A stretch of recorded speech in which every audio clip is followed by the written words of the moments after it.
کہ آپ اپنے عنوان پر اپنا اظہار خیال ہمارے سامنے پیش کریں۔ محترمہ مہناز اسماعیل صاحبہ۔ نحمدہ نصلی علی رسولہ الکریم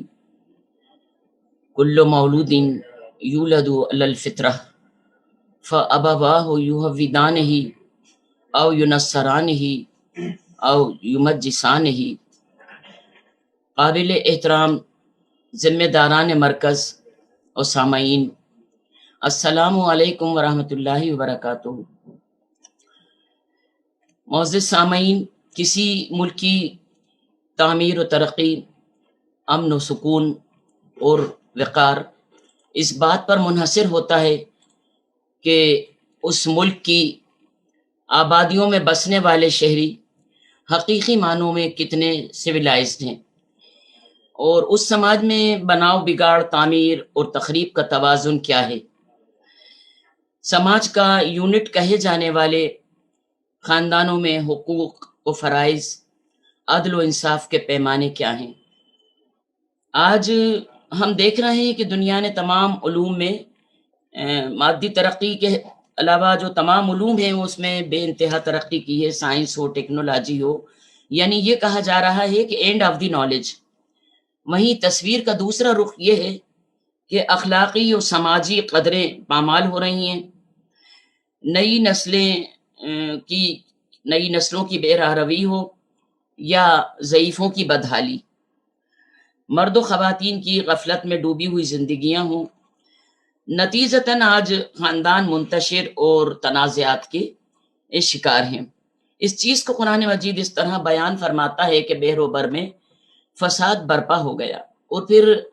وہیں یہ بات کی وجہ بھی بیان کرتا ہے کہ انسان کی اپنی کمائی کے بدلے۔ کئی قوموں کا ذکر کرتے ہوئے قرآن مجید یہ بھی ارشاد فرمایا گیا کہ اللہ تعالیٰ کی یہ سنت ہے کہ جب ان پر اخلاقی زوال آیا، قوموں کا سواد اعظم بگڑا، تو عذاب الہی نے انہیں جکڑ لیا۔ تو آئیے قبل اس کے کہ اللہ کا عذاب آ جائے، ہم لوگوں کو بیدار کرنے کی کوشش کریں، خود بھی بیدار ہوں۔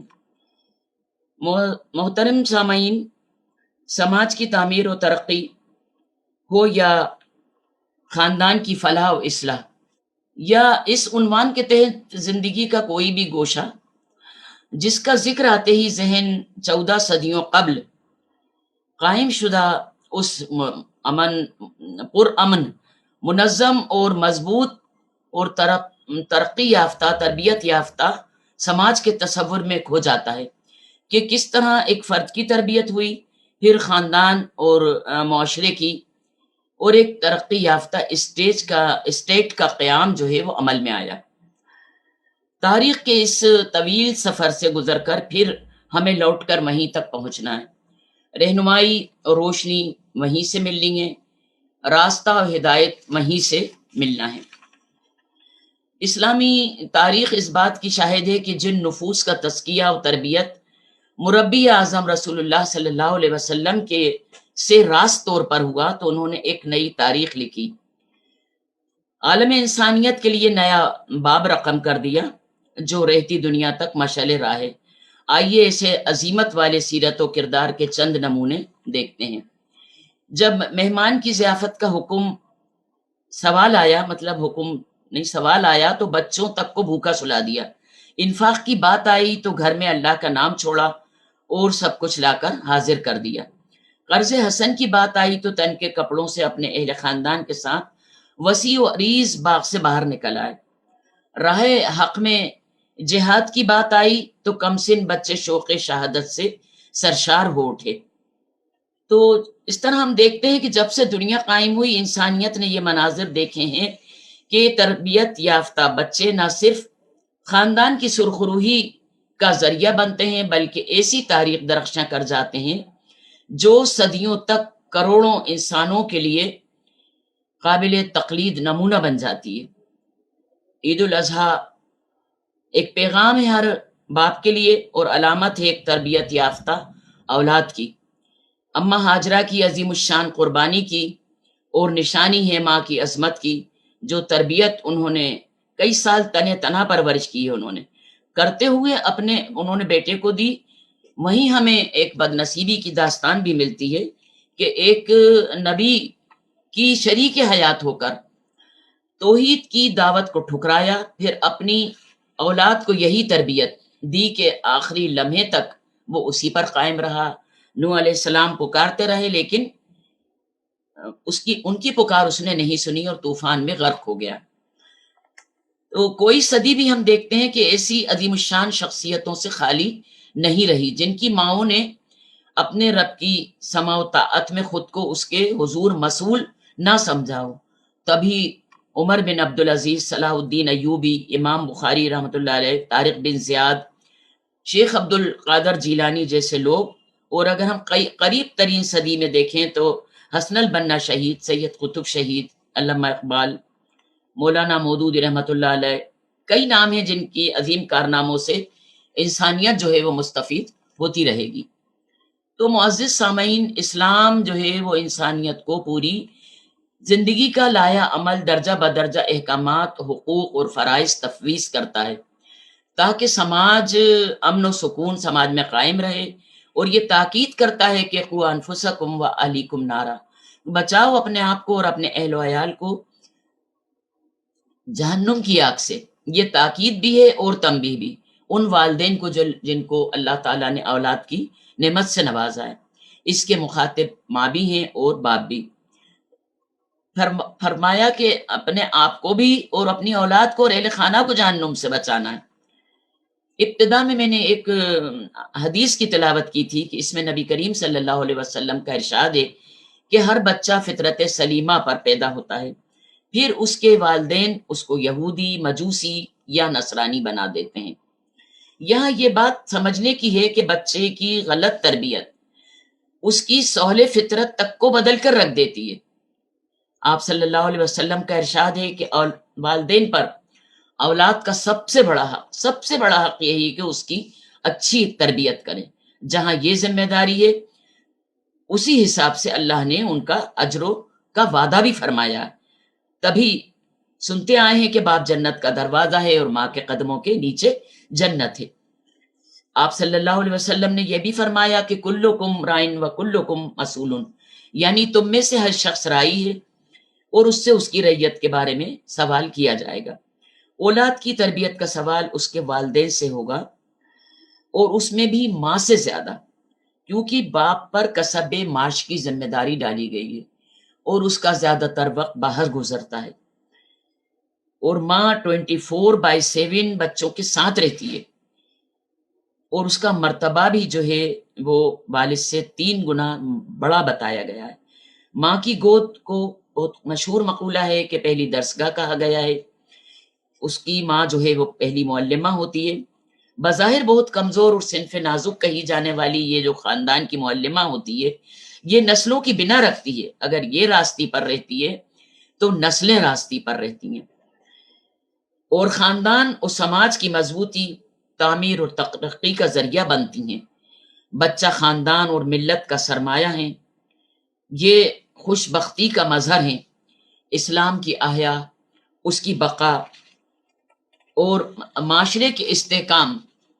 ملت کی آبیاری کے لیے، اور اس سے بھی اہم یہ ہے کہ خاندان اور معاشرے کی صالح قیادت کے لیے بچوں کی تربیت بہت اہم ہے، کیونکہ آج کے یہ بچے کل بڑے ہو کر خاندانوں کے سرپرست اور سربراہ ہوں گے۔ شوہر، باپ، بیٹا، بھائی، چچا، ماموں ہوں گے، بیٹی، بہن، بیوی، خالہ، نانی ہوں گے، ساتھ ہی ملک اور سماج کے ذمہ دار شہری ہوں گے۔ کوئی قانون کا تو کوئی طب کے ماہرین ہوں گے، تعلیم اور سیاست کے میدان میں کوئی اتریں گے، اور کوئی اسمبلیز میں بیٹھ کے حکومت کی باغ ڈور سنبھالیں گے۔ تو دیکھا جائے تو یہی سماج کی اصل بنیاد ہے، اس کا اصل سرمایہ ہے۔ لہٰذا تربیت اطفال ہی ماں کی اصل عبادت ہے۔ اصل تربیت یہ ہے کہ بچے کے ذہن میں ایمان اور عقیدہ اور خوف خدا اور آخرت کی جواب دہی کا احساس کہ ہم غیر ذمہ دار نہیں ہیں، یہ اس کے دل میں بچے کے پیدا کیا جائے، جو ہر قسم کی اصلاح اور تربیت کی اصل بنیاد ہے۔ کیونکہ ایک دیندار بچہ ہی دنیا میں والدین کا بھی فرما بردار ہوگا اور خاندان کے لیے بھی سماج کے لیے بھی کارآمد اور شجر ثمردار ہوگا، اور والدین کے لیے ان کی موت کے بعد ظاہر ثواب جاریہ بھی ہوگا۔ اسلامی خطوط پر اگر بچوں کی پرورش کی جائے تو ایمان ان کی رگ ریشے میں رگ رگ میں سرایت کر جاتا ہے، اور بچہ حسن اخلاق کا وہ معیار دنیا کے سامنے پیش کرتا ہے کہ اسلام جو ہے وہ چلتا پھرتا نظر آتا ہے۔ مضبوط خاندان کی بنیاد جو ہے وہ دولت اور اسٹیٹس پر نہیں بلکہ مضبوط رشتوں کی استواری پر ہوتی ہے۔ والدین کے باہمی رفاقت، محبت، ان کی آپسی انڈرسٹینڈنگ، حقوق اور فرائض کے لین دین میں توازن پر قائم ہوتا ہے۔ ایسا ہی خاندان مستحکم اور پرامن بھی ہوتا ہے، اور یہی اولاد کی پرورش اور نگہداشت بھی اسلامی اور اخلاقی تعلیمات کی روشنی میں ہونا ممکن ہے۔ ایسے خاندان میں رشتوں کی قدردانی، اچھے اور برے حالات میں رشتہ داروں کی خبر گیری، بنا تفریق کیے ہوئے حقوق کی ادائیگی ہوتی ہے، اور بچوں کو یہ احساس کرا دینا کہ رشتے آزمائش ہیں، اچھے سلوک پر اللہ کا انعام ہے اور غلط پر اس کی پکڑ بھی ہے، ان کو نبھانا، ان کو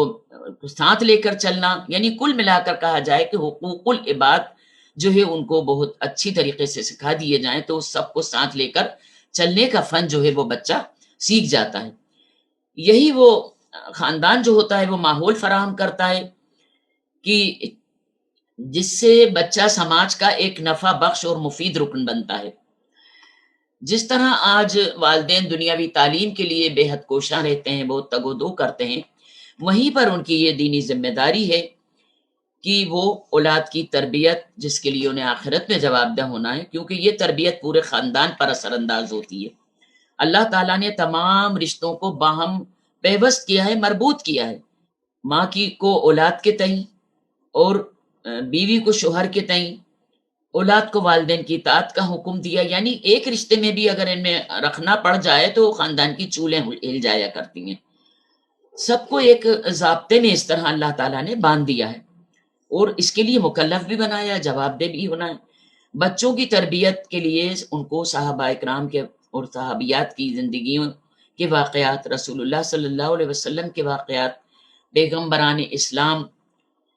کے قصے ان کو سنائے جائیں، اس کے بڑے مثبت اثرات ان کے ذہن پر پڑتے ہیں۔ پھر سب سے بڑھ کر یہ کہ بچوں کی تربیت کے لیے والدین کو خود کو بدلنا ہوگا۔ تربیت کوئی ٹیکنک یا کوئی مشروب تو ہے نہیں، یہ تو ایک ہمہ وقت ہمہ جہے تو لانگ لائف پروسیس ہے جو ایک ماں کے دوران حمل سے ہی شروع ہو جاتی ہے۔ اولاد ایک نعمت ہے، اس کی صحیح پرورش ماں کی اولین ذمہ داری ہے۔ اسی لیے قرآن مجید میں اللہ تعالیٰ نے خواتین کو یہ حکم دیا کہ گھر میں ٹک کر رہیں۔ یہ کس لیے؟ یہ اس لیے کہ یہ جو امانت سونپی گئی ہے، ماں کو پرورش کی ذمہ داری دی گئی ہے،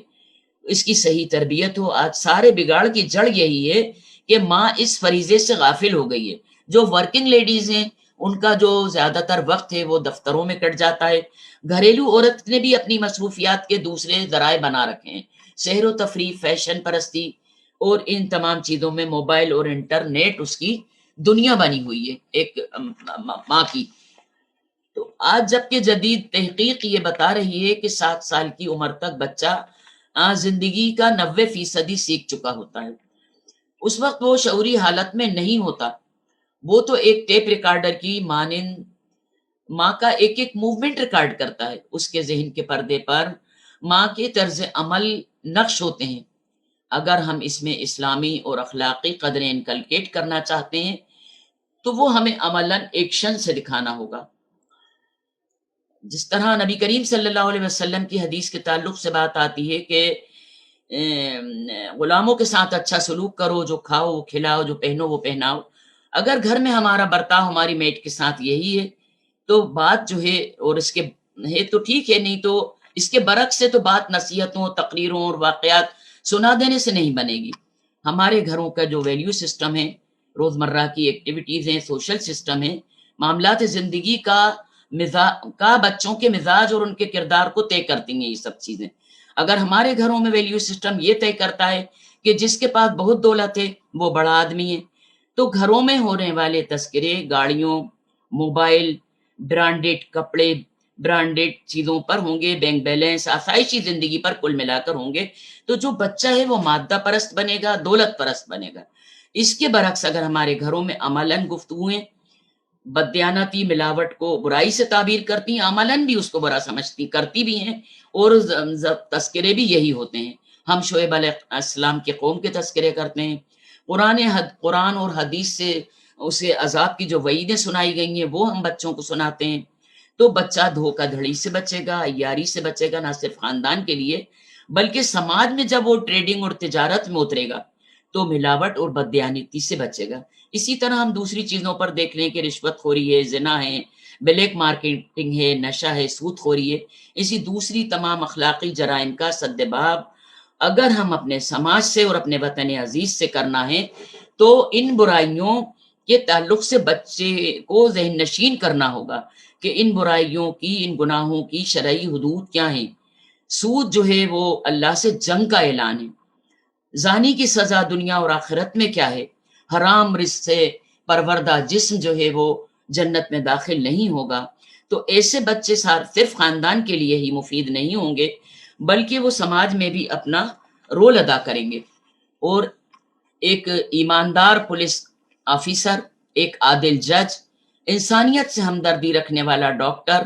اسی طرح جانثار محب وطن فوجی، ڈیڈیکیٹڈ ٹیچر، غرض یہ ہے کہ سماج کا قیمتی اثاثہ ہوں گے، اور یہ انسان دوست، خوف خدا رکھنے والے، غربا اور ضرورت مندوں کا خون چوس کر اپنے لیے عیش و عشرت کا سامان نہیں خریدیں گے بلکہ اعزاء و اقربا، والدین اور خاندان میں ان کے طرز عمل سے تقوی کی فضا ہموار ہوگی اور خاندان ان کی خوشبو سے مہکے گا، معاشرہ پاکیزہ اور خوشحال ہوگا. بس آخر میں صرف یہی کہوں گی کہ خاندانوں کے جو ویلیو سسٹم ہیں، جو سوشل سسٹم ہیں، جو ہماری روزمرہ کی ایکٹیویٹیز ہیں، ان کو اسلامائز کیا جائے. یہی بچوں کی تربیت پر مثبت اثرات مرتب کرتا ہے، اور آج کی یہ نسل کل کے لیے مفید انسانی سرمایہ ثابت ہوگی. خاندانی نہیں بلکہ پرامن معاشرہ وجود میں آ جائے گا جو چور بازاری، فحاشی، عریانیت، ظلم اور ناانصافی سے پاک ہوگا. تبھی یہ ملک ترقی کرے گا اور ملت کا کھویا ہوا وقار انشاءاللہ دوبارہ حاصل ہوگا. وآخر الدعوانا ان الحمدللہ رب العالمین. جزاک اللہ خیرن کثیرہ محترمہ مہناز اسماعیل صاحبہ، آپ نے اتنی قیمتی باتیں ہمارے ساتھ شیئر کی، اس لیے ہم آپ کے بہت زیادہ شکر گزار ہیں. انہی کلیوں کو حق ہے لذت بہارا کا، انہی کلیوں کو حق ہے لذت بہارا کا، جو کلیاں ابتدا سے دامن میں کانٹوں کے پلتی ہیں. بچے ہمارے گھر یعنی ہمارے باغ کی کلیاں ہیں، انہیں کیسے سنوارا جائے، کس طرح انہیں پروان چڑھایا جائے، اور ان پر ابھی ان تمام چیزوں کے اوپر گفتگو فرما رہی تھی ہمارے مہمان خصوصی مہناز اسماعیل صاحبہ. اب اس ہاؤس کو اوپن کیا جاتا ہے. آپ اپنے سوال ایف بی اور زوم کے اندر چیٹ باکس کے اندر اپنے سوال لکھ کر بھیج سکتے ہیں. اس پروگرام کو آگے بڑھاتے ہوئے اب ہمارا سوال جواب کا سیشن جو شروع ہوتا ہے، ہمارے پاس سب سے پہلا سوال آیا ہے. میں محترمہ مہناز اسماعیل صاحبہ سے اپنا سب سے پہلا سوال کرنا چاہوں گی. بچپن سے یہ پرانی کہاوتیں ہم سب سنتے آ رہے ہیں کہ ماں کی گود پہلا مدرسہ یا اسکول ہوتا ہے اور ہمارا گھر پہلی پاٹھشالہ. آپ ہمیں یہ بتائیں کہ کیا واقعی آج کے موجودہ دور میں ہمارے گھر ایک اسکول کا اور ماں باپ ایک ٹیچر کا رول پلے کر پا رہے ہیں؟ محترمہ مہناز اسماعیل صاحبہ. جی، یہ بات درست ہے اور ہمیشہ کہنے سننے میں آتی ہے کہ ماں کی گود ہی بچے کا پہلا مدرسہ ہے، لیکن آج جدید تحقیق یہ بتا رہی ہے کہ گود میں آنے سے پہلے ہی حاملہ ماں کی عادت و اطوار کا بچے پر اثر شروع ہو جاتا ہے. یورپ اور امریکہ میں اگر ہم دیکھتے ہیں تو روبکس کیوب جیسے گیمز حاملہ خواتین کو کھیلنے کی صلاح دی جاتی ہے تاکہ بچے کا ذہن تیز ہو. وہیں جو اسرائیل کی جو خواتین جب حاملہ ہوتی ہیں تو ان کو کے لیے تو بہت ہی زیادہ کیئر کی جاتی ہے، ان کو میتھس کی پریکٹس، سائنس کے سبجیکٹس اور یہ ساری چیزیں جو وہ بچوں کو بنانا چاہتے ہیں، اسی طرح غذا پر، یہ ساری چیزوں پر وہاں تو بہت ہی زیادہ اہمیت دی جاتی ہے۔ تو اس سے کے بعد جب بچہ ماں کی گود میں آتا ہے تو وہاں سے پھر اس کی تربیت جو ہے وہاں سے شروع ہوتی ہے۔ تو یہ دیکھا گیا ہے کہ بہت ہی چھوٹا بچہ ہوتا ہے، یعنی ابھی وہ چند ماہ کا بھی نہیں ہوا ہوتا، تب سے وہ بہت زیادہ کین آبزرور ہوتا ہے، ہر چیز کو بہت ریکارڈ کرتا ہے۔ میں نے ابھی بھی کہا تھا کہ وہ ماں کے ایک ایک موومنٹ کو ریکارڈ کرتا ہے۔ اس بات کو میں نے ابھی اپنے لیکچر میں بھی آپ لوگوں سے شیئر کی تھی۔ تو ماں کی جو سائلنٹ ایکٹیویٹیز ہوتی ہیں، اگر کوئی ناگوار بات ہوتی ہے تو ہم دیکھتے ہیں کہ بچہ فوراً ماں کی طرف نگاہ اٹھاتا ہے، بہت چھوٹا بچہ ہوتا ہے جبکہ وہ، تو وہ جو سب کانشیس میں جو چیزیں اس کی جمع ہو جاتی ہیں۔ اب اگر ماں کا کردار یہ ہے کہ وہ سچ بولتی ہے، بزرگوں کی خدمت کر رہی ہے، گھر میں جو ایک اخلاقی تعلیم کا جو ایک معیار ہے وہ چل رہا ہے، نماز پڑھ رہی ہے، تو یہ سب چیزیں اس کے سب کانشیس میں جمع ہوتی رہتی ہیں۔ اور آپ کی یہ بات بھی درست ہے کہ آج خاندان اور جو والدین رول جو ہیں وہ ادا نہیں کر پا رہے ہیں، تو مدرسے کا یہ تصور یہی ہے نا کہ بچے وہاں تعلیم و تربیت پائیں، اس کی صحیح نشو و نما ہوں اور خاندان اور سماج کے لیے وہ مفید بنے۔ لیکن آج والدین کی دلچسپیاں دوسری ہو گئی ہیں۔ والد جو ہیں وہ زیادہ تر وقت اپنا کسب معاش میں گزارتے ہیں، اور ماں کی دنیا جو ہے وہ انٹرنیٹ کی دنیا بن گئی ہے۔ وہ خدا کی دی ہوئی اس نعمت کو خدا کی مرضی کے سانچے میں نہیں ڈھال پا رہی ہے۔ والد جب گھر آتے ہیں تو وہ بھی مطلب اتنے تھکے ہوئے ہوتے ہیں کہ عموماً گھروں کا ماحول یہ ہے کہ بچوں سے وہ اچھی طرح بات بھی نہیں کر پاتے ہیں۔ تو اب ایسے میں جو بچوں کی تربیت ہونا چاہیے کہ صحیح ان کی نشو و نما ہو اور وہ خاندان کے لیے اور سماج کے لیے مفید بنے، تو یہ نہیں ہو پا رہا ہے، اور ان کی صحیح نگہداشت، بہتر اخلاقی تربیت کی طرف سے بہت زیادہ غفلت برتی جائے۔ یہ ہائی فائی لائف اسٹینڈرڈ کو بنا دینے کی نشے میں والد جو ہیں وہ اپنی دنیا میں مست ہیں، اور ماں جو ہے وہ فیس بک اور انٹرنیٹ پر جو فیس بک ہیں، واٹس ایپ ہیں، انسٹاگرام ہیں، اس طرح کی دیگر کتنی ہی اپلیکیشنز ہیں جن کو گزارنے میں ماں اپنا وقت گزارتی ہے، دیکھنے میں، اور اس کو یہ خبر نہیں ہوتی ہے کہ بچہ کیا کر رہا ہے۔ اور اگر بچے نے زیادہ تنگ کیا تو ایک موبائل اس کو تھما دیا جاتا ہے۔ اس لیے ماں کو تنگ نہ کرے۔ تو وہ جو بچہ ہے وہ کیا چیزیں دیکھ رہا ہے، کارٹون، شکتیمان، ڈوریمون، اور ایک پب جی جو آج کا سب سے زیادہ بچوں کا پسندیدہ گیم بنا ہوا ہے، اور بھی نہ جانے کیا کیا اناپ شناپ چیزیں ہیں۔ اب تھوڑے بڑے بچے جب ہو جاتے ہیں، ان کا شعور بیدار ہوتا ہے، تو وہ اور بھی گندی چیزیں کھولتے ہیں، دیکھتے ہیں یوٹیوب پر، سب سمجھ ان کو آ جاتی ہے بہت چھوٹے بچے کو۔ تو اس مسئلے کو حل کرنے کے لیے ماں باپ کو ہی توجہ دینے کی ضرورت ہے، کیونکہ ہر ماں باپ سے اپنی اولاد کے تعلق سے سوال کیا جائے گا۔ یہ بات میں نے ابھی آپ کے سامنے رکھی تھی کہ ماں باپ مسئول ہیں، اولاد جو ہے ان کو کے لیے ایک نعمت ہے، تو ان کی دینی ذمہ داری بھی ہے۔ ابھی میں نے حدیث بھی ایک بتائی تھی کہ والدین پر اولاد کا سب سے بڑا حق یہی ہے، پہلا حق یہی ہے کہ وہ اس کی اچھی اسلامی تربیت کریں، تو اور ان سے آخرت میں اس کے تعلق سے وہ جواب دہ ہوں گے، اور ماں زیادہ جواب دہ ہوگی، کیونکہ ماں کے مرتبے بھی اللہ نے زیادہ بیان فرمائے ہیں۔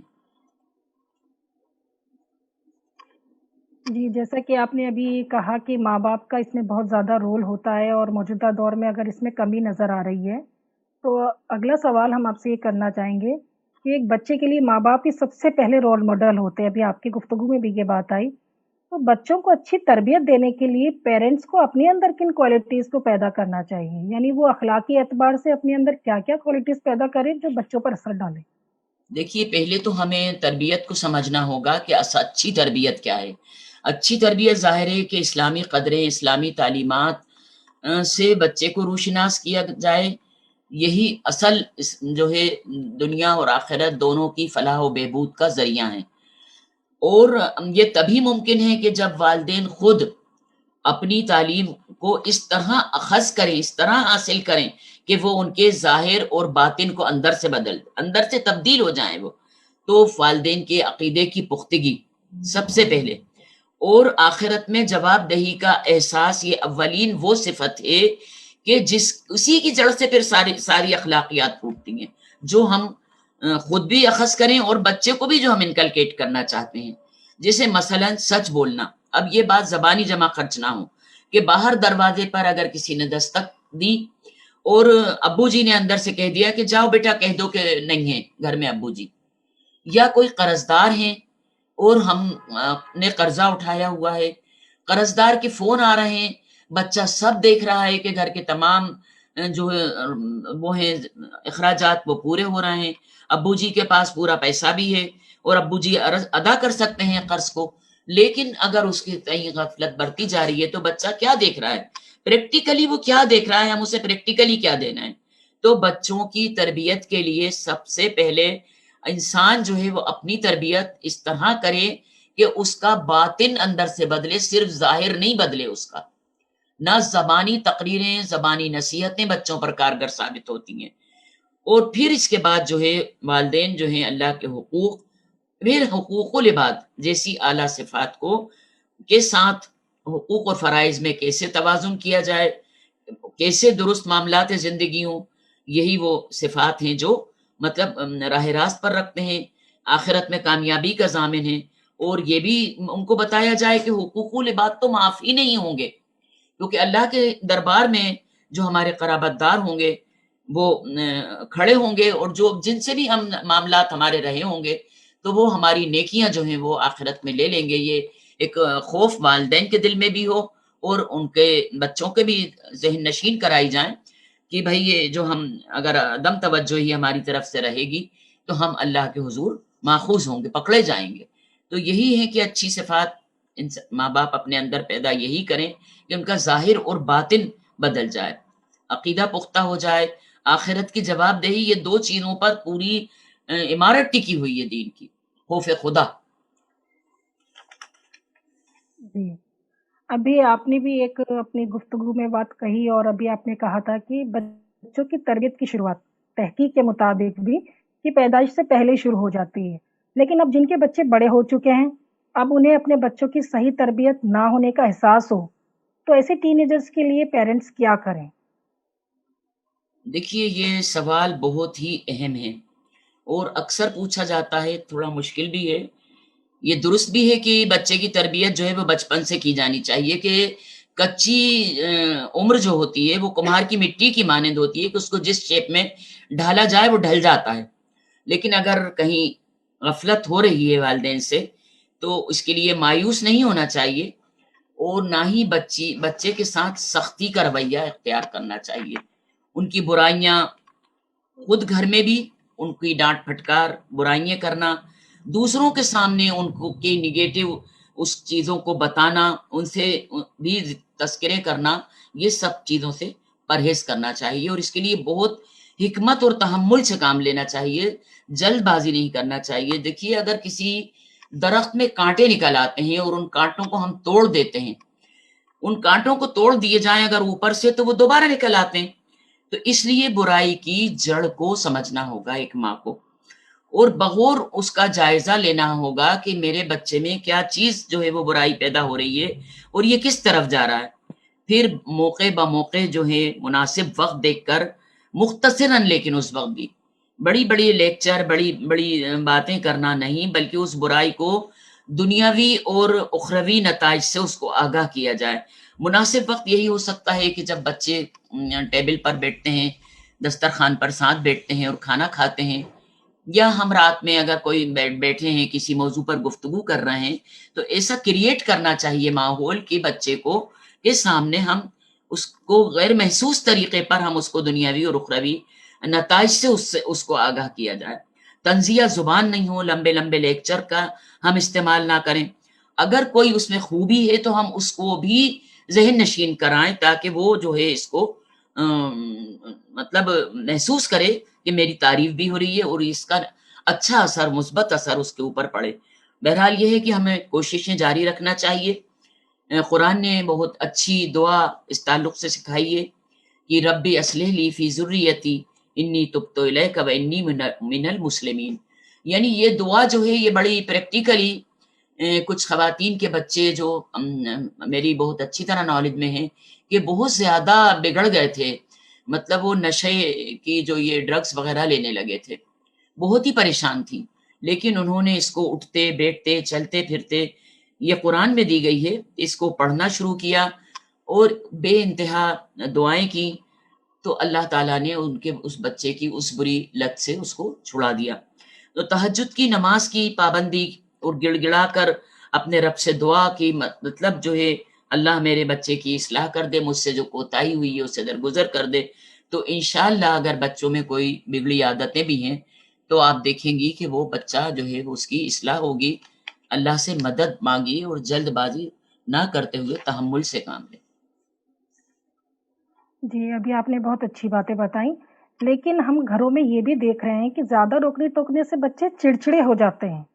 تو بچوں پر بیجا پابندیاں نہ لگاتے ہوئے انہیں کیسے ہینڈل کیا جائے؟ دیکھیے بچے کی تربیت میں جو ہے وہ ہمیشہ نرمی کا رویہ اختیار کرنا چاہیے۔ خود ہمارا برتاؤ ہی جو ہے وہ بچے کو ضدی اور چڑچڑا بناتا ہے۔ بچے کی جو عادت ایسی چڑھنے کی ہوتی ہے اسی کو گھر والے ہنسنے مذاق کرنے میں چھیڑتے ہیں اس کو اس چیز سے۔ تو سب سے پہلے تو ایسے بچے کے ساتھ یہ معاملہ نہیں کیا جائے کہ اس کو بات بات پر چھیڑا جائے۔ پھر ایسے بچے صبح اٹھنے میں بھی بہت زیادہ ماں کو پریشان کرتے ہیں، تو ماں کا جو ایک رویہ یہ ہونا چاہیے کہ سب سے پہلے جو سائیکولوجیکلی ایک اسٹیپ یہ ہونا چاہیے اس کا کے لیے کہ اس کو بہت پیار سے اس کے سر پر اس کے بالوں پر ہاتھ پھیریں، جب وہ تھوڑا تھوڑا بیدار ہو تو پھر اس کو محبت سے نرمی سے بستر سے بیدار کریں۔ پھر اسی طرح اس کو جب لنچ ٹائم ہو تو اس وقت بھی اس کے ساتھ کچھ شیئرنگ کا مزاج بنائیں کہ وہ اپنی باتیں آپ سے شیئر کرے اور اس کا دل جو ہے وہ چڑچڑاہٹ سے ہٹ کر بات چیت میں آپ کے ساتھ انوالو ہو جائے، وہ بیجا اس کی روک ٹوک جو ہے وہ اس سے اعتراض کریں۔ رات کو سوتے وقت بھی جو ہے اس کا جو ہے انبیاء علیہ السلام کے واقعات اس کو سنائے جائیں تو وہ جو ہے بہت ہی زیادہ مثبت اثرات اس کے اوپر پڑیں گے، اس کی ذہن ذہین بھی ہوگا۔ اور جو ہے آخری بات جس سے چیز کو کہ مطلب ایک جو ٹین ایجر ہوتے ہیں تو یہ ایک بڑی خطرناک عمر ہوتی ہے، اس میں بہت ہارمونل چینجز ہوتے ہیں۔ ہارمونل چینجز میں جو ہے بچہ جو ہے وہ اس کے اندر کیوریسٹی بڑھ جاتی ہے، اور جب کیوریسٹی بڑھتی ہے تو وہ چیزیں حاصل کرنا چاہتا ہے، وہ معلومات حاصل کرنا چاہتا ہے، اس کی خواہشیں بڑھ جاتی ہیں جو اس سے چھپائی جاتی ہیں، اور پھر آزادی کی بھی چاہت جو ہے وہ اس کو بڑھ جاتی ہے۔ یعنی والدین کو ٹین ایجر بچوں کے لیے یہ سمجھنا چاہیے کہ ہائی الرٹ زون میں داخل ہو رہے ہیں، اس اعتبار سے ماں باپ کو انوالونگ پیرنٹس بننے کی ضرورت ہے۔ اب ان سے مطلب دوستانہ رویہ، اٹیچمنٹ کا اظہار، ماں باپ میں سے کسی ایک کو تھوڑا سخت بھی ہونا چاہیے لیکن ایک کو بہت نرم اور فرینڈلی جو ہے اس کے ساتھ تعلق رکھنا چاہیے۔ اب سختی بھی اس طرح سے نہ ہو کہ بچہ جو ہے وہ بدزن ہو جائے، بغاوت کرنے پہ آمادہ ہو جائے۔ اور ماں اور بیٹی کا معاملہ تو اس طرح ہونا چاہیے کہ وہ ہر بات شیئر کرے، ماں کی ڈیلنگ اس طرح بیٹی کے ساتھ کرنا چاہیے۔ پھر بچوں کا کی جو حرکات و سکنات ہیں اس پر بہت ٹین ایج بہت خطرناک ایج ہوتی ہے، اس میں بہت نگاہ رکھنے کی ضرورت ہوتی ہے کہ بچہ ہمارا موبائل پر کیا چیز دیکھ رہا ہے، وقتاً فوقتاً اس کو چیک کرنا، اس کے فرینڈ سرکل پر بھی بہت گہری نظر رکھنا۔ پھر جو یوٹیوب پر کیا چیز وہ دیکھ رہا ہے اس کی وہ بھی ہم سب چیک کر سکتے ہیں، چیٹنگ اس کی چیک کرنا کہ کس سے اس کی بات چیت چل رہی ہے، اور جب ہم کوئی چیز پکڑ لیں تو اس کو بہت محبت اور حکمت سے اس برائی کو دور کرنے کی کوشش کریں۔ بس یہی چند باتیں ہیں جو ہم اختیار کر سکتے ہیں، باقی اللہ سے دعا کہ اللہ ہماری نسلوں کی ٹین ایجر اور سبھی نسلوں کی اللہ تعالیٰ حفاظت فرمائے۔ ہماری سوسائٹی میں ہمارا اگلا سوال آپ سے یہ ہے جو ہمارے پاس آیا ہے، ہماری سوسائٹی میں جوائنٹ فیملیز کا بھی چلن ہے، اور جہاں ایک طرف جوائنٹ فیملیز کے بہت سارے فائدے ہیں تو دوسری طرف ایسی فیملیز جوائنٹ فیملیز میں سب کے مزاج الگ الگ ہوتے ہیں۔ ایسے میں ہمارے بچوں کی مینٹلٹی کو دھیان میں رکھتے ہوئے انہیں ٹیکل کرتے ہوئے کس طرح تربیت کریں؟ دیکھیے جوائنٹ فیملی میں زیادہ تر گرانڈ پیرنٹس ہوتے ہیں، والدین کے ساتھ وہ رہتے ہیں، یا کبھی کبھی اور بڑی لارج فیملیز ہوتی ہیں تو اس میں اور دیگر رشتہ دار بھی ہوتے ہیں، تو اس طرح کے اکثر حالات پیدا ہو جاتے ہیں کہ کبھی جو ددیال والے ہیں، دادا دادی ہیں، وہ مطلب دینی تربیت جو ہے ان کو پسند نہیں ہوتی، اور ایسا ضروری نہیں ہے کہ دادا دادی ہی ایسے ہوں، والدین بھی ایسے ہو سکتے ہیں کہ وہ آزاد خیال ہوں، دنیا پرست ہوں، فیشن پرست ہوں، اور اس کو ضروری نہیں سمجھتے ہیں۔ ایک واجبی سی تعلیم دے دی، قرآن پڑھنا سکھا دیا، نماز پڑھنا سکھا دی، تو اس میں اعتدال کا راستہ اختیار کرنے کی ضرورت ہے کہ دادا دادی اگر ہیں تو ان کی بھی عزت اور مرتبے کا خیال رکھتے ہوئے گھر میں اس چیز سے فرق نہیں آئے، اور ایسے جو دینی لیکچرز ہیں بلند آواز میں یوٹیوب پر اس کو سنے جائیں، وقت کی مناسبت کا خیال رکھتے ہوئے، اور مخالفین کی ذہن پر اس کے جو ہیں انشاءاللہ اس کے مثبت اثرات پڑیں گے۔ پھر سب سے اہم یہ ہے کہ ان تعلیمات پر خود عمل کیا جائے۔ ایک پچھلی میقات میں رتلام جو ہے ایک شہر مدھیہ پردیش کا ہے، وہاں میرا جانا ہوا تو ایک زندہ مثال ہے کہ وہ ان کا جو سسرال تھا بہت شرک و بدعت میں تھا، اور وہ مطلب جماعت سے وابستہ تھی۔ اب ان کو جو ہے یہ چیز بہت پریشان کرتی تھی کہ جو بدعتیں ہوتی تھیں اس کے لیے ساس بہت تنگ کرتی تھی، بہت ہی سسرال کا ماحول خراب تھا ان کا۔ تو جب بچے ہوئے تو وہ خاموشی سے بیڈ روم میں تنہائی میں چپکے ان کے کان کے اندر دینی تعلیم جو ہے اس سے وہ آراستہ کرتی رہیں، خود عمل سے اپنے آپ کو ساس کے سامنے اس طرح ثابت کیا کہ ایک وقت گزرنے کے بعد جب ساس کا آخری وقت آیا تو انہوں نے خود جو ہے اس چیز کو اختیار کیا، ان سے مطلب اللہ سے توبہ کی، اور اپنی خطاؤں کا ان کو انہوں نے اعتراف کیا اپنے قصوروں کا، ان کے ساتھ میں بھی کہ میں نے جو کچھ کیا ہے اس کو درگزر کیا جائے، اور اللہ سے انہوں نے معافی چاہی۔ تو یہ جو ہے ہم اس کو اگر سمجھائیں گے بتائیں گے تو انشاءاللہ اس طرح سے عمل کیا جا سکتا ہے، ہو سکتا ہے کہ اس سے فائدہ پہنچے۔ ہمارے پاس اگلا سوال یہ آیا ہے کہ اگر ہمارے گھر کے بچے غیر دیندار لوگوں، دوستوں یا رشتہ داروں سے امپریس ہو کر کچھ غلط راستے کی طرف بڑھنے لگے تو ایسے سچویشنز میں پیرنٹس کیا کریں؟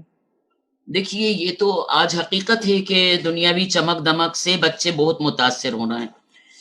اور اس وقت جو ہے بہت اس میں اضافہ ہوتا ہے جب کوئی قریبی رشتہ دار یا دوست جو ہے وہ بہت ہی زیادہ مٹیریلسٹک ہوں، ان کا جو وے آف لائف ہو بہت ہائی فائی ہو، اور تو اس سے ظاہر ہے کہ بچے متاثر ہوتے ہیں۔ دوسرے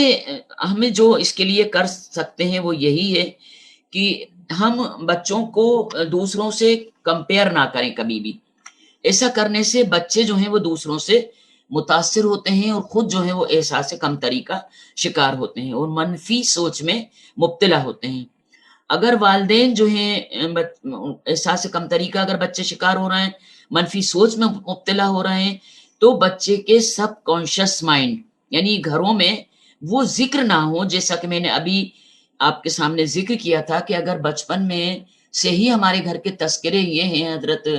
ان کا بھی میں نے مثال دی تھی کہ شعیب علیہ السلام کی قوم کی بھی، کہ اگر ہمارے گھروں میں اور مٹیریلسٹک باتیں ہو رہی ہیں کہ بہت ہی وے آف لائف ایسی ہے، بینک بیلنس کے ذکر کیے تھے میں نے، گاڑیوں کے ماڈلز کے، تو ہم یہ پہلے یہ ڈیسائیڈ کریں کہ اگر ہم نے بچپن سے اپنے بچے کے سب کانشیس مائنڈ میں کیا کیا ہے اس کی پھر ہم ری پروگرامنگ کریں، خود بھی اپنی عادتیں جو ہیں وہ بدلیں، اور یہ ہم ذکر نہ کریں مادہ پرستی کی، تو بچہ جو ہے وہ اس کے اندر خود بخود کانفیڈینس ڈیولپ ہوگا، اور جس چیز سے جو دوسرے لوگ اس پر برا اثر ڈال رہے ہیں وہ ان کو خود برا سمجھے گا۔ اور ایک اور طریقہ یہ ہو سکتا ہے کہ بچوں کو حکمت کے ساتھ ماحول کی خرابیاں بتائی جائیں، کوئی خبر اگر ہم پڑھ رہے ہیں اس کو ہم ڈسکس کریں۔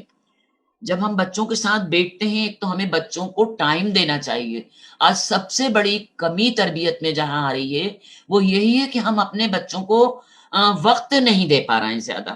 تو بہت زیادہ ضرورت ہے کہ ہم اپنے بچوں کو وقت دیں۔ اگر ہم نے کوئی خبر پڑھی ہے کہ مان لیجئے جہیز کے کو لے کر ایک مثال کے طور پر ہم نے پڑھا کوئی حادثہ رونما ہوا، اور یہ روز رونما ہوتے ہیں، تو ہم بچوں سے بتائیں کہ ایسا ہوا اور یہ دیکھو یہ خرابی ہے اس کے اندر۔ اسی طرح بینکوں سے لوگ قرض اٹھا لیتے ہیں، مکان بنا لیتے ہیں، بڑے اعلیٰ طریقے سے اس کی سجاوٹ کرتے ہیں، پھر اکثر بینک آتے ہیں، بہت واقعات سننے میں آتے رہتے ہیں، روزمرہ زندگی میں بھی دیکھتے ہیں، تو بینک آ کر ان کو باہر کرتے ہیں اور تالے لگا کر اس گھر سے چلے جاتے ہیں۔ تو یہ جب ہم اس سے کمپیئر کریں گے کہ یہ ہے وہ ہائی فائی سوسائٹی اور زیادہ چاہت اور مٹیریلزم کا یہ نتیجہ ہے، چمک دمک کا دنیاوی، تو اس سے انشاءاللہ تعالیٰ بچے جو ہیں غیر دیندار لوگوں سے متاثر نہیں ہوں گے۔ ابھی جیسا آپ نے کہا کہ وقت نہ دینا اپنے گھر والوں کو یا اپنے بچوں کو، ابھی ہمیں گھر میں دیکھا جا رہا ہے اور عموماً کہا بھی جاتا ہے کہ ٹیکنالوجی نے بچوں کے ذہن کو متاثر کیا ہے، تو کیا ایسا والدین کے ساتھ بھی ہوا ہے؟ اور جبکہ ٹیکنالوجی وقت کی اہم ضرورت بھی بن چکا ہے، تو آپ ہمیں یہ بتائیں کہ کیا واقعی والدین کے ساتھ بھی ٹیکنالوجی نے بچوں اور والدین دونوں کو امپریس کیا ہے، متاثر کیا ہے؟ جی، عموماً یہ بات کہی جا رہی ہے، صحیح کہہ رہی ہیں آپ، کہ ٹیکنالوجی نے بچوں کو ذہنی طور پر متاثر کیا، اور بچوں کو ہی نہیں بلکہ بڑوں کو بھی ٹیکنالوجی نے متاثر کیا ہے۔ اور جدید ٹیکنالوجی نے جو نوجوانوں کو، بزرگوں کو، سبھی کو مطلب جو ہے ایک ذہنی اس میں مبتلا کر دیا ہے۔ تو جو اصل کیا ہے کہ ٹیکنالوجی سوشل میڈیا کے پلیٹ فارم سے چل رہی ہے، یہ کوئی سافٹ ویئر انجینئر نہیں بنا رہے ہیں، بلکہ سائیکیاٹرسٹ اور نیورو سائیکیاٹرسٹ ہائر کیے جا رہے ہیں الگ سے، جو انسان کی نفسیاتی کمزوریوں کے حساب سے انسٹرکشنز دیتے ہیں۔ تب جا کر کہیں جو ہے سافٹ ویئر ڈیولپر اس سافٹ ویئر کو ڈیولپ کرتا ہے، اور اس ٹیکنالوجی کی زد میں آج بچے، بوڑھے اور جوان سبھی ہیں۔ 70-80 سال کے، 60 سال کے بوڑھوں کو بھی آپ دیکھیے کہ وہ بھی اسی میں لگے ہوئے ہیں۔ دوسرے یہ کہ وقت کا جو قیمتی سرمایہ ہے وہ اس میں خرچ ہو رہا ہے، نظر ہو رہا ہے اس کا۔ والدین جو ہیں وہ اولاد کی تعلیم اور تربیت سے غافل ہیں، وہ بھی گجٹس میں مصروف ہیں، اور بچے کیا دیکھ رہے ہیں اس سے بے خبر ہیں۔ دوسری طرف جو ہے وہ کمیونیکیشن گیپ بڑھ رہا ہے، رشتوں میں جو ہے وہ دوریاں آ رہی ہیں، ولگریٹی میں بھی جو ہے وہ اضافہ ہو رہا ہے، اس کا بھی سبب بن رہا ہے۔ تو بس ضرورت اسی بات کی ہے کہ ہر چیز کا جو استعمال ہے وہ اعتدال کے ساتھ جو ہے وہ کیا جائے۔ یہ آج ضرورت بھی ہے، کیونکہ آج دیکھیے اسکول کے جو کورسز ہیں اسی پہ کمپلیٹ کرائے جا رہے ہیں۔ چھوٹا بچہ جس سے ہم موبائل پہلے چھین لیتے تھے، اور آج اس کو دیا جا رہا ہے وہ موبائل۔ تو مطلب بس یہ ہے کہ ہمیں اعتدال کا راستہ اختیار کرنا ہے، ضروری طور پر غیر ضروری طور پر اس ٹیکنالوجی کے استعمال سے بچیں، کیونکہ اس کے بڑے نقصان بھی ہیں، جسمانی صحت بھی اس سے متاثر ہو رہی ہے۔ جو ریڈیشن ہیں اس سے جو نکلتی ہے وہ موبائل ریڈیشن سے بہت زبردست نقصان ہے، اس کے سائیڈ ایفیکٹس بھی ہیں، آنکھوں پر بہت برا اثر ڈال رہا ہے۔ تو اس سے مطلب جو ہے بچنے کی ضرورت ہے، اعتدال کا راستہ اختیار کرتے ہوئے اس کے استعمال کرنے کی اس کو ضرورت ہے۔ ہمارا اگلا سوال یہ ہے کہ والدین یعنی پیرنٹس بچوں کی اسکول سلیکشن کرتے وقت کن باتوں کا خیال رکھیں، جبکہ انگلش میڈیم اسکول میں ایڈمیشن کا چلن آج عام سا ہو گیا ہے؟ عام ہو گیا ہے، جی۔ تو یہ بہت ہی اہم سوال ہے، کیونکہ بچے کی پوری زندگی کا دار و مدار جو ہے اور اس کا مستقبل اسی پر ٹکا ہوتا ہے کہ اس کی بیسک ایجوکیشن کس اسکول میں کی جا رہی ہے، اور عام کرائٹیریا یہی ہے جیسا کہ آپ کہہ رہی ہیں کہ اس کا کریئر بن جائے، ہم وہاں اس کو داخل کرواتے ہیں۔ تو ہمارے نزدیک کیریکٹر بلڈنگ کی اہمیت نہیں ہے کہ اس میں اخوت، ہمدردی اور اخلاقی قدریں اور اسلامک ویلیوز پروان چڑھیں۔ اپنے بچے کی روحانی تربیت کو ہم درکنار کرتے ہیں، اور اسکول جب ہم چنتے ہیں تو ہم اس چیز کو نظر انداز کرتے ہیں، تو دانستہ جو ہیں ہم اسے دجالی فتنے کے اندر ہم ڈھکیل رہے ہیں اس کو۔ جو لوگ یہ چاہتے ہیں کہ اسلامک ویلیوز سے مطلب وہ لوگ یہی چاہتے ہیں کہ مسلمان غافل ہو جائیں، تو مادہ پرست اور دنیا پرست بن جائیں، سب سے بڑھ کر یہ ہے کہ وہ ہمارے عقیدے سے جو ہیں وہ ہم کو پھیر دینا چاہتے ہیں۔ یہ قرآن مجید میں ایک ذکر کیا گیا ہے حضرت موسیٰ علیہ السلام کا کہ وہ حضرت خضر کے ساتھ جاتے ہیں اور ایک بچے کو کم عمر میں اس کو مار دیا جاتا ہے۔ تو اس کی جو شیطانی صفت کی وجہ سے، کہنے کا مقصد یہ ہے کہ شیطانی نظام کے حوالے کیا جائے گا تو بچے میں وہی صفات پیدا ہوں گی۔ تو سلیبس میں بھی زبردست ہیر پھیر جو آج کی گئی ہے، تو اس سے جو نسل تیار ہوگی ظاہر ہے کہ وہ اسی صفت کی ہوں گی، اور وہ اس کی سزا، اسی سزا کی مستحق بھی ہوں گی۔ ایک واقعہ اور بیان کروں اس سلسلے میں کہ ایک یہودی لیوپورڈس نے اسلام قبول کیا اور اس نے اپنا نام محمد اسد رکھا۔ وہ اعلیٰ تعلیم یافتہ تھا، رائٹر بھی تھا۔ اس نے مسلم ملکوں کا دورہ کرا اور یہ پایا کہ یہ کشمکش کے شکار ہیں۔ ایک طرف یہ مطلب ویسٹرن کلچر پر مبنی نظام تعلیم ہے جس کے بغیر ملک کی ترقی نہیں ہو سکتی، اور یہ نسلیں مادہ پرست اور عیش پرست بن رہی ہیں، خود غرض بن رہی ہیں، اسلام دشمن بن رہی ہیں، کیونکہ ان میں کوئی فلمی اداکارہ بن رہا ہے، کوئی سودی میں بینکنگ کو بڑھاوا دینے والے نکل رہے ہیں۔ دوسری اس نے یہ بتایا کہ دوسری کشمکش جس میں یہ مبتلا ہیں کہ جو لوگ دین کے پابند ہیں مگر جدید تعلیم سے وہ پسماندہ ہیں۔ جب لوگوں نے اس سے پوچھا تو محمد اسد نے کہا کہ میں دوسری قسم کے مسلمانوں کو ترجیح دینا چاہوں گا۔ بس اب آپ اس سے اندازہ لگائیے کہ اسکول وہ ہوں جو دینی معیاری تعلیم رکھتے ہوں، دنیاوی تعلیم کا بھی اعلیٰ معیار رکھتے ہوں، اور آج ایسے اسکولز کی الحمدللہ کوئی کمی نہیں ہے،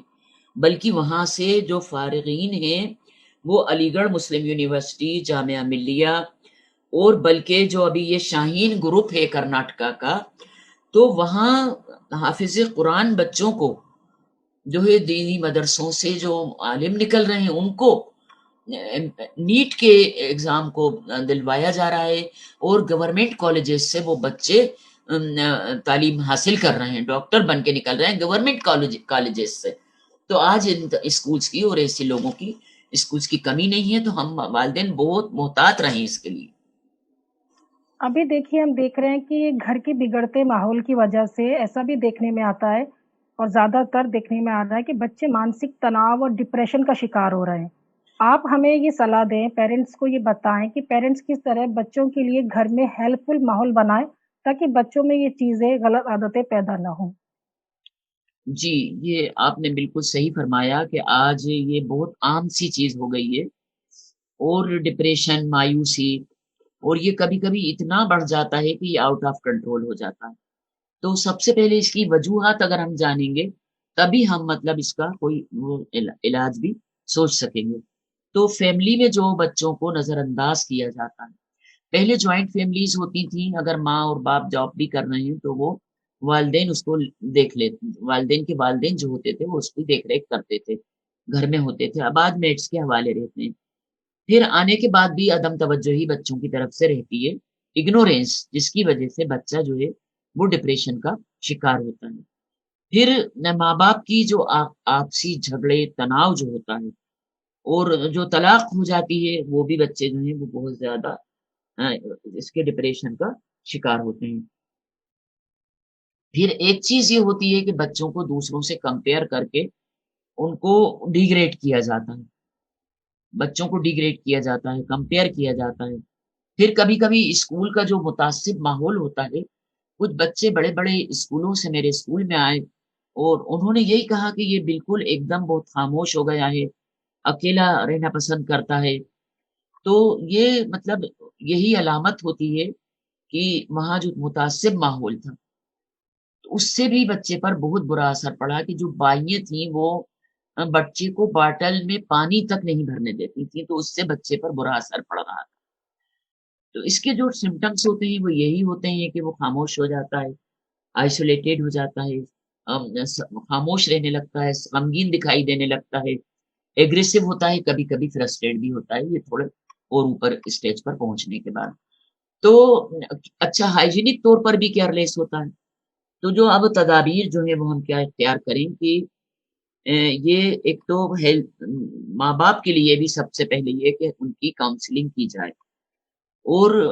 بچے کی بھی کی جائے، اور بچے کو سوشل ایکٹیویٹیز میں پارٹیسپیشن کے لیے اس کو مطلب جو ہے پروموٹ کیا جائے، اس کو آگے بڑھایا جائے، اس کو ہیلدی لائف ٹپس جو ہیں وہ ادر ٹپس کے ساتھ ساتھ وہ بھی دی جائے کہ ہیلدی لائف کیسے گزارتے۔ اب ایک پیشنٹ دیکھیے یہ ہوتا ہے کہ وہ اپنی بیماری کو سمجھ رہا ہوتا ہے،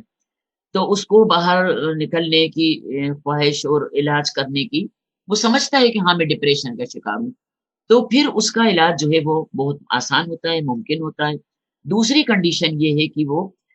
ماڈریٹ ہوتا ہے، تو وہ کاؤنسلنگ سے ٹھیک ہو جاتا ہے۔ تو سیویئر ہونے پر اس کی کنڈیشن دیکھنی چاہیے، سائیکیاٹرسٹ سے صلاح لینا چاہیے، اور پھر بچے کو تقدیر پر، جیسا کہ رسول اللہ صلی اللہ علیہ وسلم